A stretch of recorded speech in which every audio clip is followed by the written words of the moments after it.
د بلخ ولایت مقام مرستیال د دغه ولایت له سیمهییزو مسؤلینو سره په ګډه د ابو علي سینای بلخي حوزوي روغتون د بیلابیلو څانګو له ډاکټرانو او ناروغانو څخه لیدنه وکړه.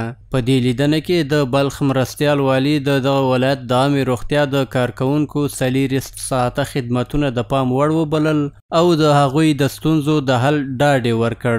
له بلې خوا په دغه روغتون کې ناروغانو له دوی سره د لیدنې په ترڅ کې د ابو علي سینای بلخي حوزوي روغتون د ډاکټرانو له خدمتونو څخه مننه وکړه.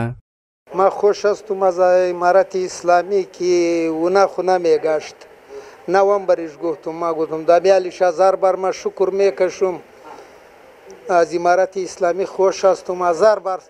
خدا نگاهشان کنه، خدا برکت و ریایشان نگاه کنه، چیزی که مریض است خدا شفا بده دیگه. نمیشه من دوا ما میگیریم خود ما میگیریم مقصد من چیز میکنم. همدارنګه د بلخ ولایت د عامې روغتیا ریاست مرستیال د اختر په ورځو کې د دغه ریاست د روغتیایي مرکزونو او امبولانسونو د 40 ساعتونو د فعالیت په اړه معلومات ورکړل او ویل چې د هیواد ټولو وګړو ته د خدمت لپاره چمتو دي. موږ په حوزوي روغتون کې لله الحمد